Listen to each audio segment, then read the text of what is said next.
Hello friends, இன்றைக்கி இந்த வீடியோவில் லெமன் ஜூஸ் எப்படி செய்யலான்னு தான் பார்க்க போகிறோம். இது 3 பேருக்கு செய்கிறதுக்காக நான் 3 லெமன் எடுத்துருக்கிறேன். அது கூட தண்ணி, கூலிங்கான தண்ணி எடுத்துருக்கிறேன்.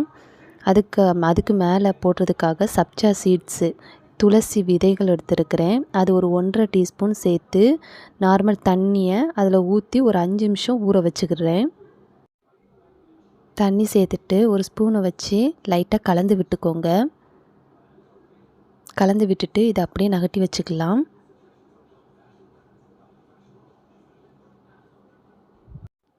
நம்ம இப்போ எடுத்துருக்கிற எலுமிச்சப்பழம் 3ஐயும் நல்லா இந்த மாதிரி கட் பண்ணிவிட்டு, எலுமிச்சப்பழம் புனிகிறது இருந்துச்சுன்னா அதில் புனிஞ்சு எடுத்துக்கோங்க. நான் இப்போ எலுமிச்சப்பழம் புனிகிறதுல இந்த 3 எலுமிச்சையும் புனிஞ்சு எடுத்துக்கிறேன்.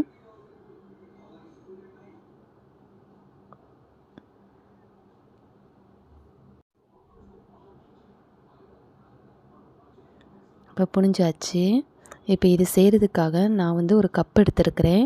அதில் 3 பேருக்கு தேவையான அளவு தண்ணி சேர்த்துக்கிறேன். அது கூட நம்ம புனிஞ்சு வச்சுருக்கிற எலுமிச்சை சாறையும் அது கூட சேர்த்துக்கலாம்.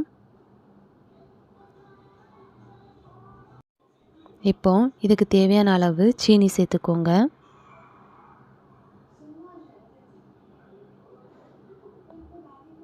இது கூட கொஞ்சமாக உப்பு, அந்த புளிப்பை கண்ட்ரோல் பண்ணுறதுக்காக நான் லைட்டாக உப்பு சேர்த்துருக்கிறேன். உங்களுக்கு உப்பு வேண்டானா விட்டுருங்க. இப்போ இது எல்லாத்தையும் ஒன்றா கலந்துக்கலாம்.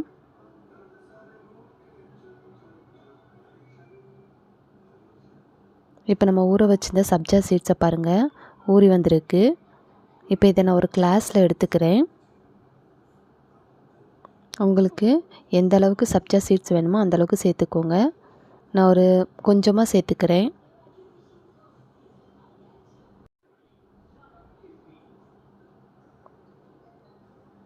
கொஞ்சமாக சேர்த்துட்டு நம்ம ரெடி பண்ணி வச்சுருக்க லெமன் ஜூஸையும் சேர்த்துக்கலாம்.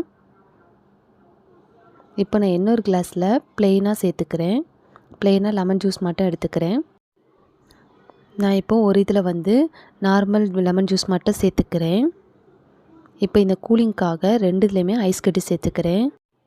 அவ்வளோதான், லெமன் ஜூஸ் ரெடி ஆயிடுச்சு.